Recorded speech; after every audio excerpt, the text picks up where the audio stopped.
Ngubingelele imbukeli ngiphinde ngamukela kuSimanzola sekulethela zona-ke iy'ndaba ey'fika ngaso-ke esikhathi umjolisi-ke e-live laphana kona-ke uTikTok kanye naye laphana-ke uNavigator-ke echaza-ke indaba yakhe yokungena laphana kwi-top 10 yokhozi engomeni-ke ezohlukanisa-ke wona-ke unyaka njengoba-ke sazi-ke mbukeli ukuthi kunezimpi phakathi kwakheke uKhuzani, Indamlenze, ama-Blue Nation kanye naye-ke laphana-ke uMthandeni-ke ama-Red Nation. So khumbula ukuthi futhi uMthandeni ukhona-ke naye laphana-ke engomeni-ke ezohlukanisa unyaka kwi-top 10 ngengoma yakhe-ke ethi-ke iGucci efeature khona-ke yena-ke uMaho.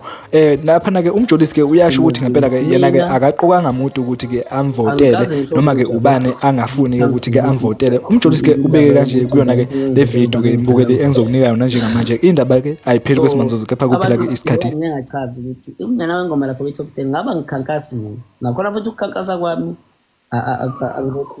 akulele kumuntu othile. Ngikhuluma nje ukuthi abantu abavotele ingoma G okuyingoma abantu abayithandile bayifaka lapho kwi-top 10 yabo. So lento lesemoyeni ake ngithi mina mangisekhaya kunabantu abalwa lapha emgaqweni noma bawuthini angikwazi ukuya lapha emgaqweni ngiyolamula into engingayazi ukuthi isuswe yini lapha emgaqweni yabo. Ngoba isikhathi ngaze ngigcine mina ngilimalele emgaqweni noma mhlawumbe ngifele emgaqweni. Bakubuza ukuthi wayeyonzana emgaqweni akazi ukuthi wayeyonzana emgaqweni wayebone nje abantu belwa lapha emgaqweni waya naye ethi uyolamulela into angayazi ukuthi isuswe yini yabo. So ingakho mina ngikhulumela igama lami nesayidi lami yabo. Njengoba nje ngingakazi ngikhulume ngamuntu ingoba ngikhankasela ukuthi ingoma ngoba vele singene kwi-top 10 angikwazi ukungakhankani. For instance mawuqala emcimbini fanele uposte umcimbi upromote ukuze abantu bebone ukuthi uyenza emcimbini yabo. So that's why mina ngikhankasela ukuthi ingoma G abantu abayivotele. So angikwazi ukuyeka ukukhankasa ngoba izathu sokuyeka anginazo ukuthi ngakhankasa. Umuntu ofuna ukuvota uzovota, ongeke futhi avote ngeke avote, but egameni lami ngingedwa ngikhankasela ingoma G efakiwe lapha kwi-top 10 ngoba abantu beyithanda yabo.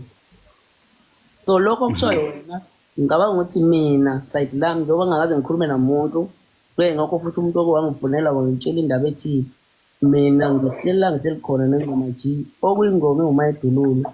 Ingoma futhi ekungeyona eyami because mina ngangeke ngibuyele e-studio ngikhiphe ingoma.